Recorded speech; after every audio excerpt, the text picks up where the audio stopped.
Você já sabe que há casos em que a projeção ortográfica normal não permite a interpretação satisfatória de todos os elementos de uma peça. Nesses casos, é necessário lançar mão de recursos que você já aprendeu aqui, em teleaulas passadas. Por exemplo, você aprendeu a interpretar vistas auxiliares, lembra? Aprendeu também a ler e interpretar um desenho com projeção com rotação.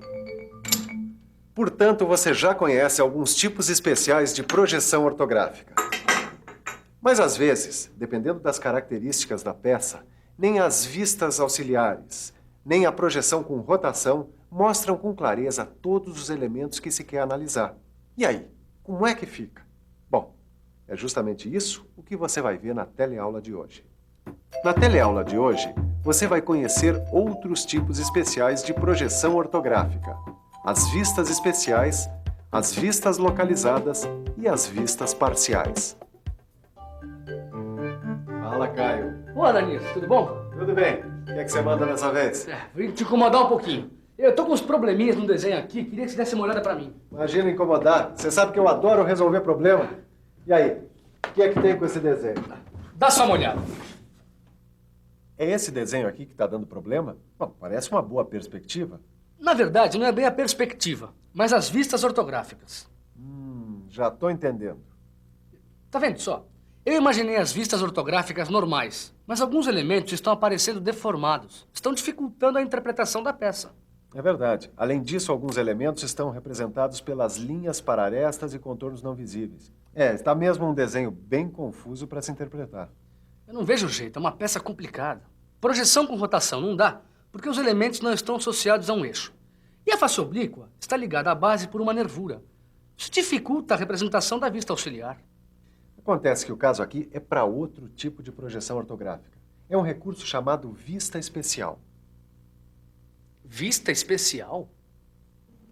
Exatamente, vista especial.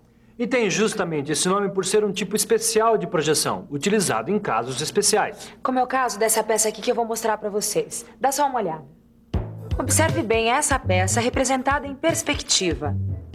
Você notou que as faces da peça são paralelas aos planos de projeção?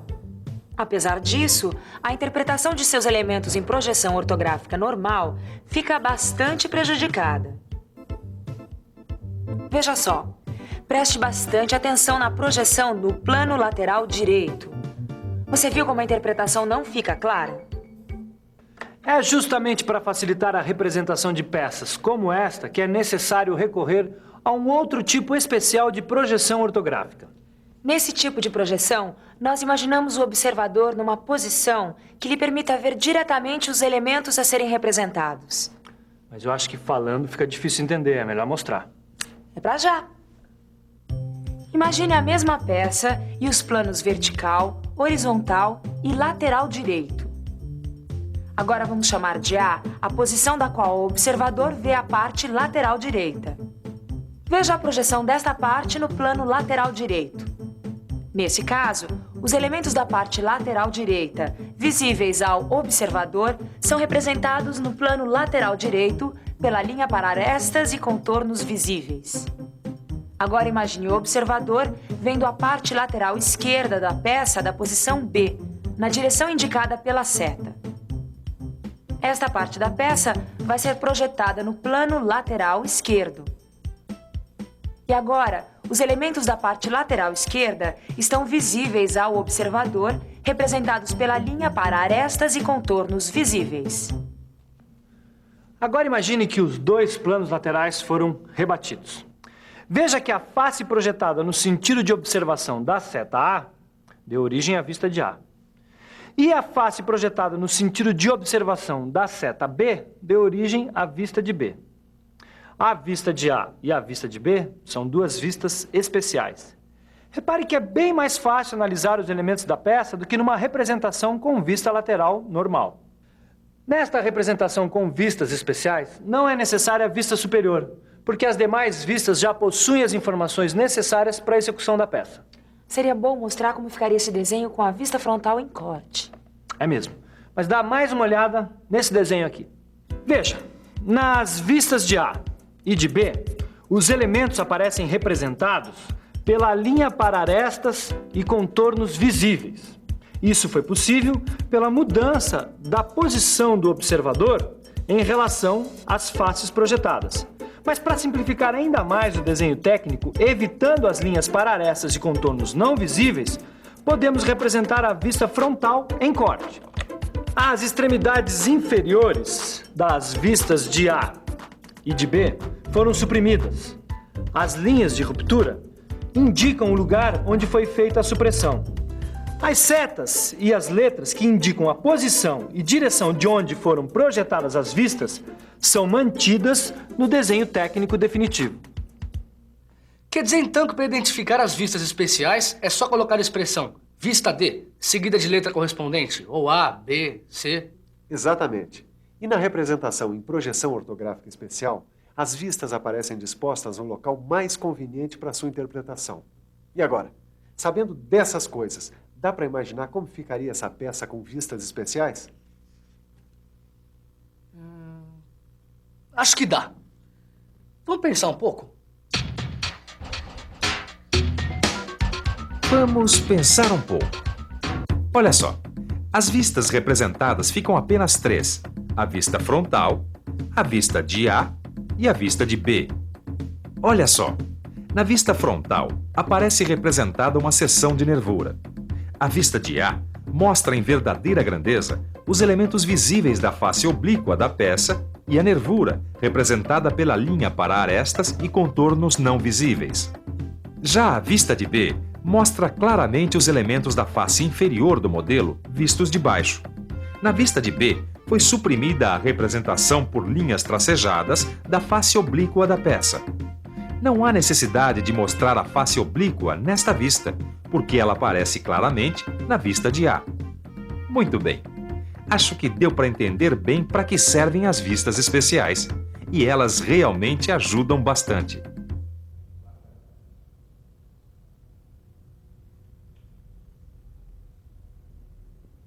Nossa, mas que concentração. Pelo jeito, o desenho é muito difícil, né? Ah, que isso, Silva. Pelo contrário, até que ele é super fácil. Dá uma olhada nos desenhos. Ah, é mesmo muito fácil. Uma peça cilíndrica com rasgo de chaveta. Ela é tão simples que nem foi necessário representar 3 vistas para imaginar sua forma. Olha só com 2 dá para ter a noção exata do que é essa peça. Mas não dá para formar uma ideia exata do rasgo da chaveta.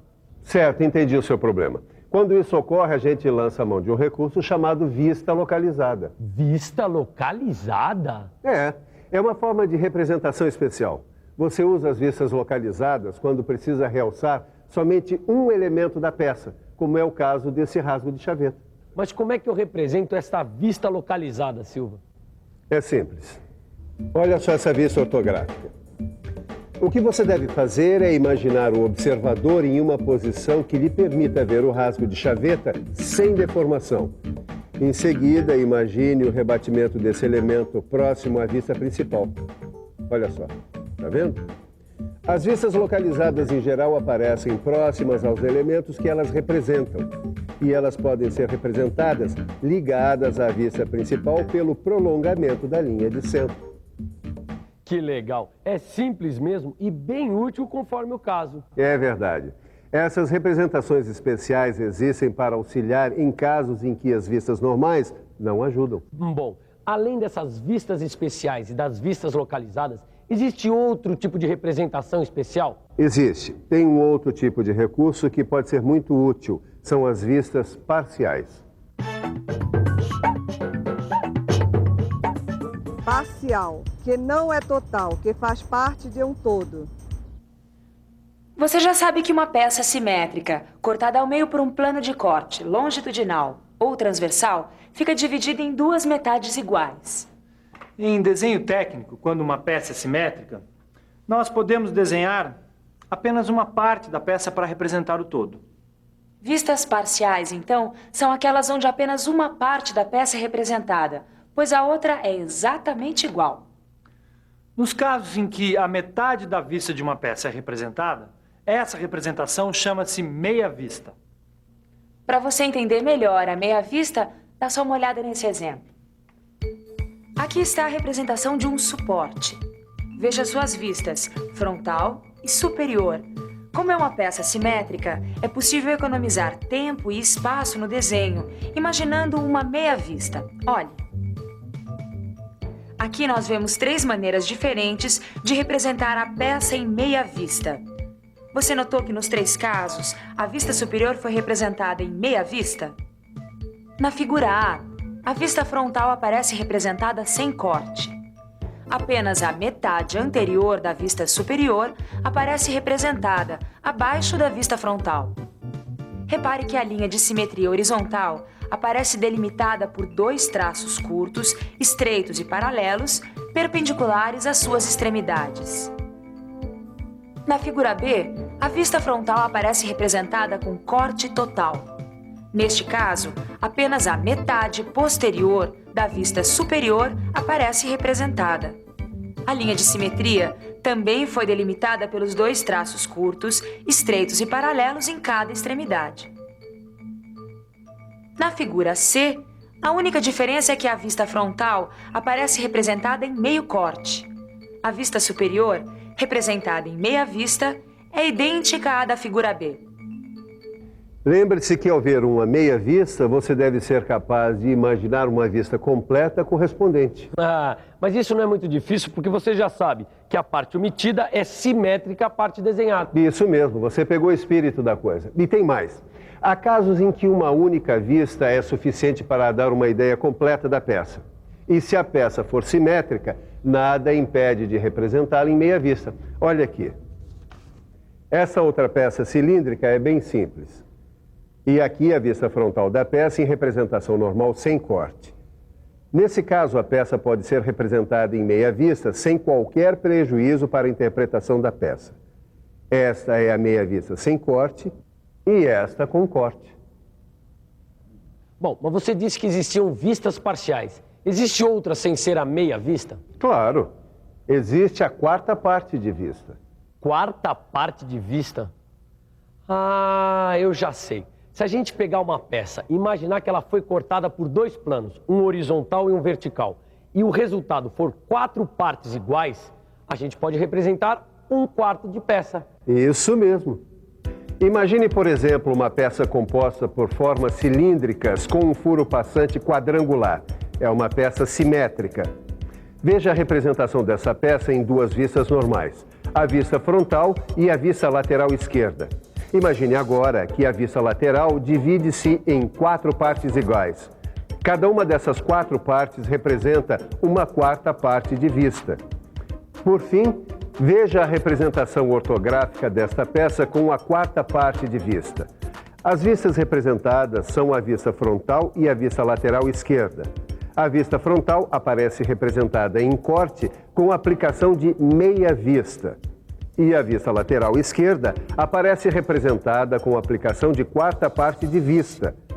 Observe também 2 traços curtos, estreitos e paralelos nas extremidades das linhas de simetria. Quando é que a gente tem que representar uma peça com vistas parciais? Sempre que possível é bom. Tanto a representação de meia vista quanto a de 4ª parte de vista traz economia de tempo e espaço no desenho. E isso é muito bom. Isso é muito bom. Mas melhor ainda é a gente fazer uma revisãozinha de tudo que a gente viu. Você não acha? E atenção, se liga aí que é hora da revisão.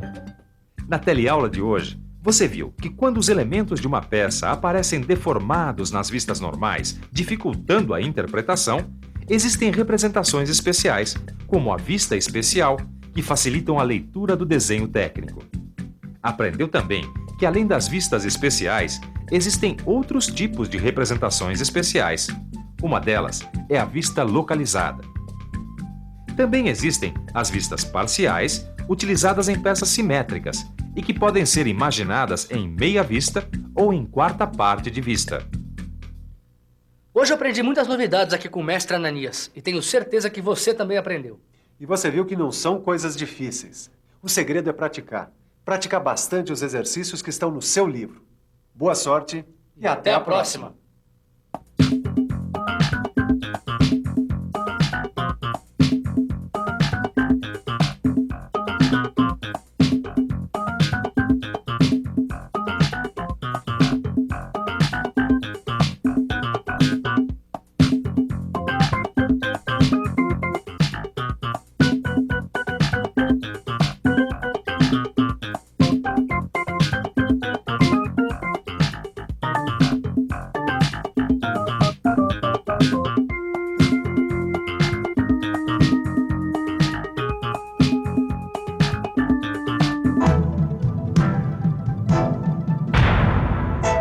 Telecurso 2000, um programa de educação do Sistema Fiesp e da Fundação Roberto Marinho.